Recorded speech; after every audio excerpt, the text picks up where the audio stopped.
In 1876, Winslow Homer traveled to Virginia, and on his return to New York, he painted several monumental works that explored the relationship between blacks and whites during the Reconstruction period in the South.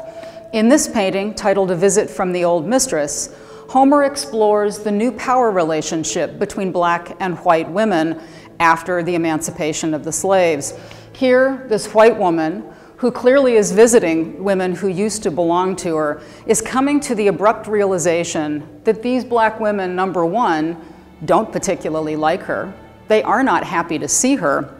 And in fact, whatever she has come to ask about, the answer may in fact be no. For the black women themselves, the ability to set the terms of their employment, to ask for wages, to decide who to work for and who not to work for, and what tasks to do or to refuse to do, is a new privilege. And clearly, what is happening here is an awkward moment between these two women as they decide on what terms they will or won't get along. The tension in this painting is palpable. The stare down between these two women is discomforting and extremely effective. But Homer made a pivotal change in this painting. Between the time that he first painted it and the time that he sold it, he painted out what we can now see, which is the right arm of the white woman held close to her chest. It seems the former mistress may once have carried a red flower, perhaps a goodwill offering or a symbol of her own heartache. But Homer painted out this softening element and left the final image as one of stark confrontation. In doing so, he winnowed and concentrated the meeting, focusing on the tension between black and white and the unresolved issues at the end of the war. We can now see this arm, in part because over the last 100 years, the paint that Homer used to mask this has become slightly transparent, and the ghost of that image of a hand clasping a flower can now be seen. It's an opportunity to have a window into the changes in mind and mood that the artist made as he completed this work.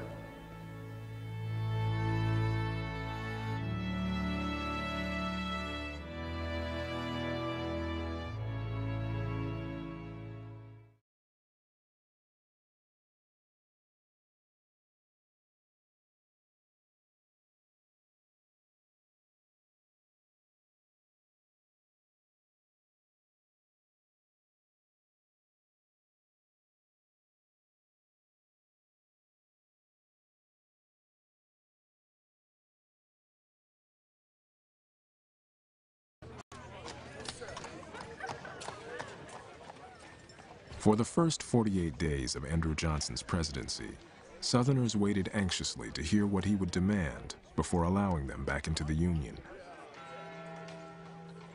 On May 29, 1865, Johnson announced his plan for what would be called presidential Reconstruction. There was good evidence in 1865 that a lot of white Southerners, leadership even of the Confederacy, would have accepted relatively harsh policies at that moment.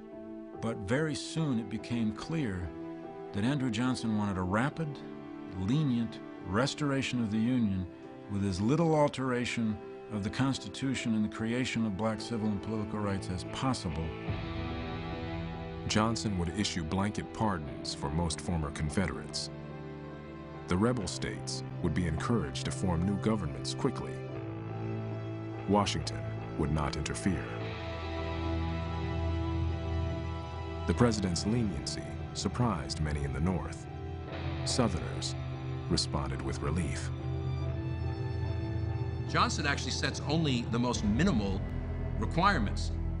All they have to do is admit we lost the Civil War. The Civil War is over, slavery and secession are dead. Other than that, there are no requirements.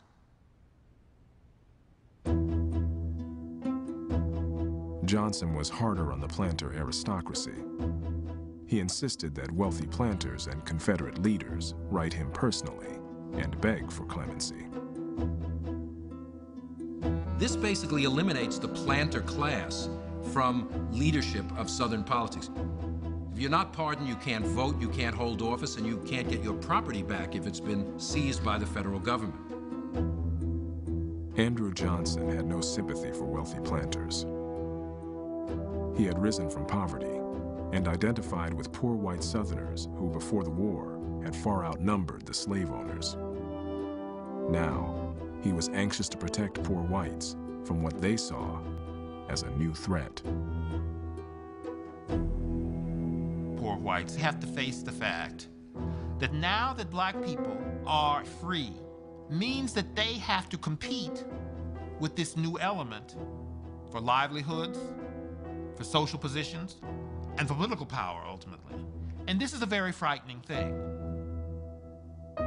Johnson's aim is to bring the white South and the white North back together.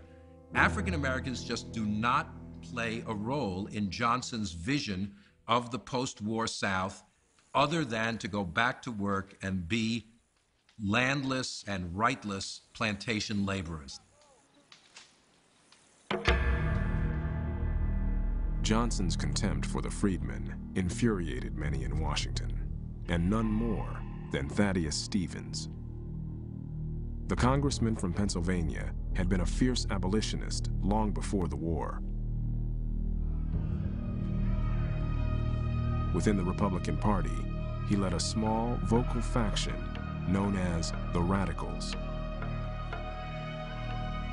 These were principled men. Before the war, they had been the strongest Republicans opposing the expansion of slavery. During the Civil War, they had been the first ones to call for arming of black troops, for issuing an Emancipation Proclamation. Long before there was any conceivable political benefit to be gained from supporting the rights of black people, they were doing it.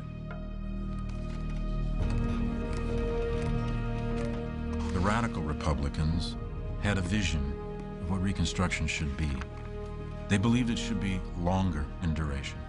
They believed the Southern states had left the Union and had destroyed their status as states. They had to be reinvented.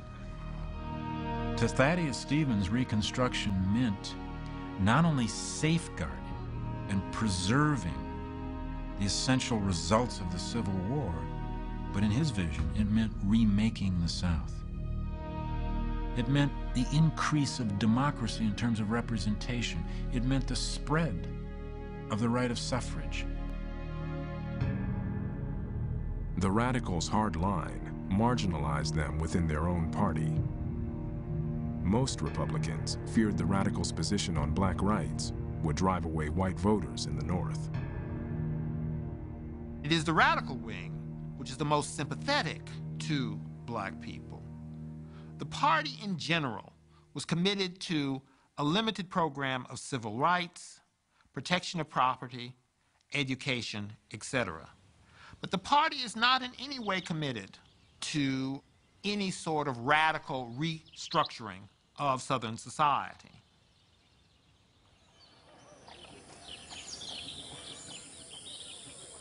Johnson's Reconstruction plan could not be challenged until Congress convened in December.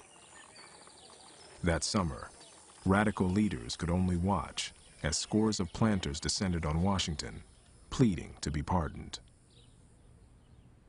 Whose petition would be denied or granted was uncertain. Still, former Confederates were hopeful. White men alone, President Johnson told one senator, must manage the South.